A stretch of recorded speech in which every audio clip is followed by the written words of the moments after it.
oksigen.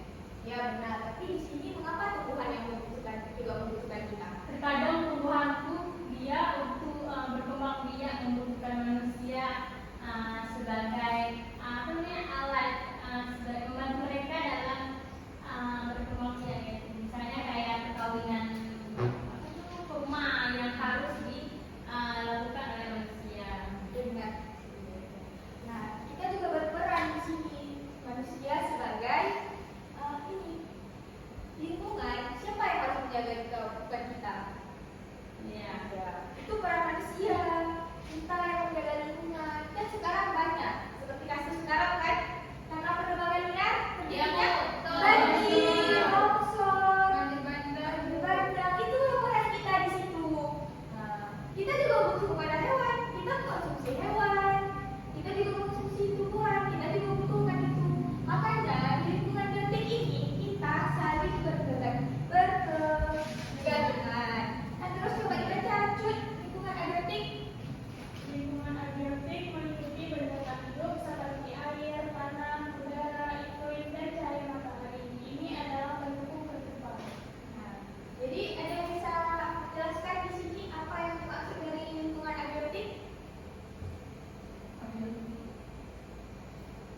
Apa yang dimaksud dengan adalah pendukung kehidupan? Tanpa air kita Yang hidup. bisa Sebagai jadi kehidupan sekarang. Gimana mati lampu kalau misalnya ada bisa mandi. Ya, kita tepuk tangan kita semua dulu. Yang terakhir ada lingkungan sosial budaya. Lingkungan yang terbentuk dari interaksi manusia seperti sekolah, pasar, tempat ibadah, dan kebiasaan seperti gotong royong. Nah, ini adalah kegiatan sehari-hari kita yang kita lakukan. Kita saling berinteraksi.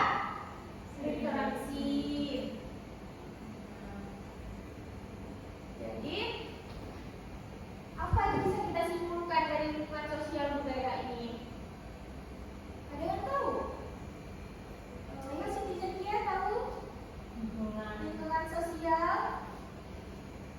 di dalam suatu tempat juga ada interaksi, misalnya kayak di sekolah, pasar, atau tempat ibadah, itu sudah dinamakan dengan lingkungan sosial. Ya, antara ibu dan Fadlia saja itu juga termasuk lingkungan sosial karena adanya interaksi. Nah, kemudian ada interaksi yang harmonis, yaitu ekosistem.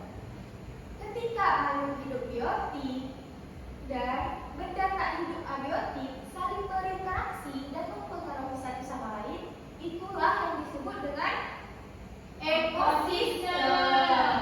Nah, ekosistem ini adalah jaringan kehidupan yang rumit dan indah